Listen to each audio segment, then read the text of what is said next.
अगर आप इतना कर लेते हैं तो आप अब नॉर्मल स्टूडेंट में आ गए हैं, अभी सिलेक्शन की लिस्ट में नहीं आए हैं, आप एक नॉर्मल स्टूडेंट है। अब इसके आगे जो करेंगे उसके बाद उससे होगा आपका सिलेक्शन, ठीक है। तब आप मतलब लिस्ट ऐसा सोच सकते हो कि हाँ अब मेरा हो सकता है या हो जाएगा। इतनी चीजें सारे लोग नॉर्मल करेंगे, कौन नहीं कर रहा है PYQ, कौन नहीं कर रहा है सिलेबस का एक एक टॉपिक कंप्लीट, ये सब कर रहे हैं। लेकिन इसके बाद जो आप स्टेप लोगे ना, वहां से आप थोड़ा प्रो वाले में होने वाले लोगों की लिस्ट में आ जाओगे। तो ये आपको मैं कुछ चीजें बताती हूँ अभी। हेलो एवरीवन, आप सभी का MP महिला सुपरवाइजर 2024 के वीडियो में स्वागत है।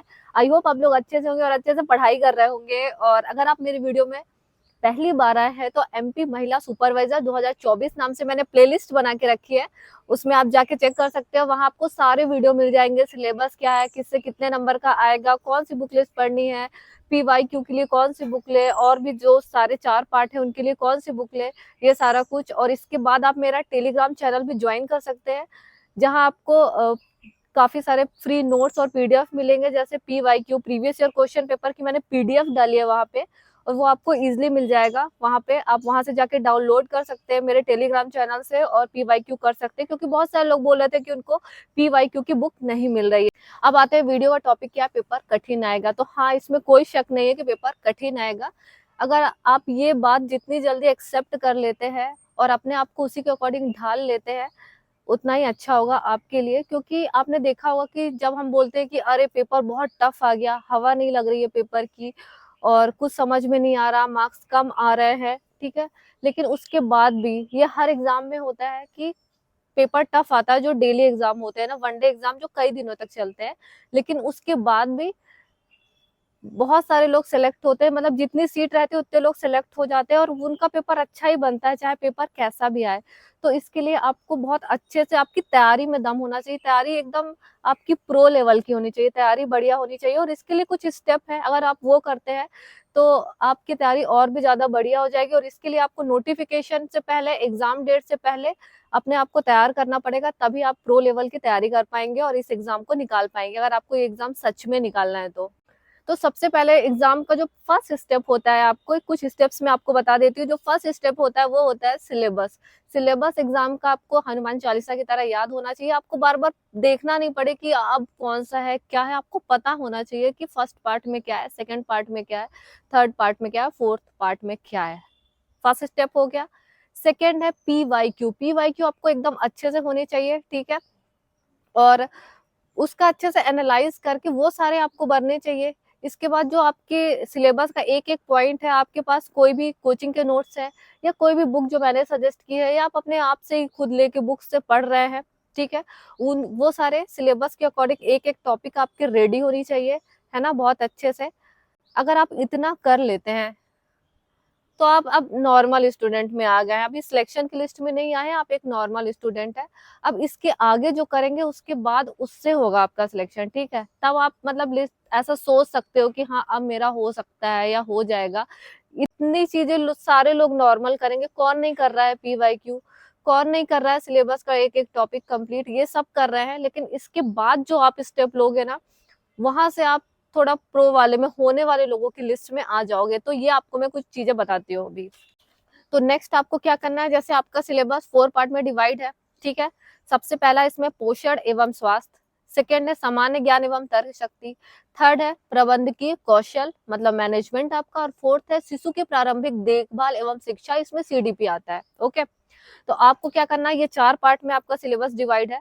इन चारों पार्ट में देखो, जैसे पोषण एवं स्वास्थ्य में देखो कि कौन से ऐसे टॉपिक है जिसमें आप अच्छे हैं, उनको एकदम इतना अच्छा कर लीजिए कि क्वेश्चन आएगा तो आपसे बनेगा ही बनेगा, क्वेश्चन आपसे गलत नहीं होगा।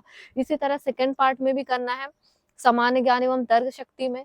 इसी तरह थर्ड पार्ट में मैनेजमेंट में करना है कि कोई भी थ्योरी है, मोटिवेशन थ्योरी है, ठीक है, कम्युनिकेशन है, और बहुत सारे जो टॉपिक है वो सारी चीजें, सतत विकास है। तो ये सारी चीजें आपको इतने अच्छे से, और उनकी हर एक टॉपिक और उसके बाद उसके बहुत सारे MCQ, ये सारी चीजें आप कर लेते हो। और इसी तरह फोर्थ में भी, CDP में भी सारे थिंकर कर लो, उनकी मेन मेन थीम याद कर लो, सारी चीजें।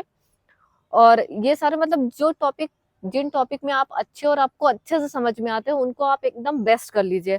अब आते हैं कि हर हर सेक्शन में कुछ टॉपिक ऐसे होंगे जो कम समझ में आते हैं या जिनको करने का मन नहीं करता या आपको टफ लगते हैं।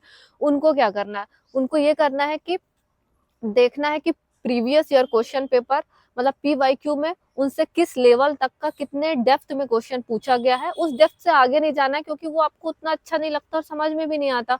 तो उस टॉपिक के आपको पीवाईक्यू अच्छे से समझना है और उसी उतने ही लेवल तक का अपने आप को, मतलब जो टॉपिक आपको अच्छे नहीं लगते, समझ में नहीं आते, उसमें आपको इतना, बस इतना करना है कि उसमें आपको अपने आप को एवरेज बना लेना है कि हाँ, कि क्वेश्चन आए तो कैसे भी करके आप उसमें से मैक्सिमम क्वेश्चन सही कर पाओ। कुछ गलत भी होंगे आपके क्योंकि वो टॉपिक आपको उतने अच्छे से नहीं आता है।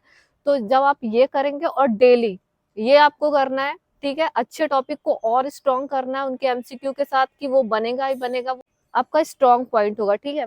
और जो नहीं बनते हैं उनको एवरेज करना है। और इसके बाद क्या करोगे आप, इसके बाद आपको क्या करना है, डेली मॉक टेस्ट लगाना है।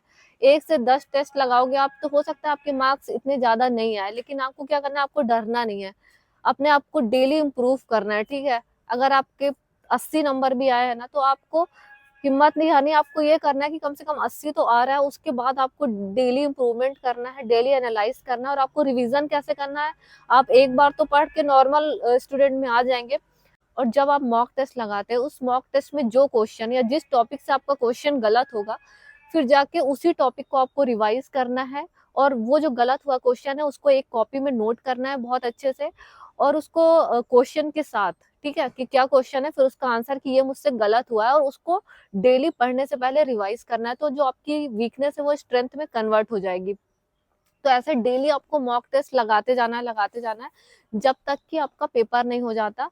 जब आप डेली एक्स्ट्रा ये वाला स्टेप ऐड करोगे कि आपको डेली मॉक टेस्ट लगाना है, उसको एनालाइज करना है, जहां से क्वेश्चन गलत हुआ उस टॉपिक को अपने नोट्स में अपनी टेक्स्ट बुक में जाके रिवाइज करना है बहुत अच्छे से कि किस लाइन से क्वेश्चन गलत हुआ है, ठीक है। और उस गलत हुए क्वेश्चन को उसके आंसर के साथ एक कॉपी में नोट करना है। इतना सब कुछ आप कर लोगे तब आप और लोगों से, जो बाकी लोग तैयारी कर रहे हैं कि हो भी सकता है नहीं भी हो सकता है, इतना करने के बाद आप होने वाले लोगों में आ जाओगे, और फिर कितना भी कठिन पेपर आए उसमें आप अपना बेस्ट दे के आओगे, फिर बहुत ज्यादा चांसेस है कि आपका हो जाएगा।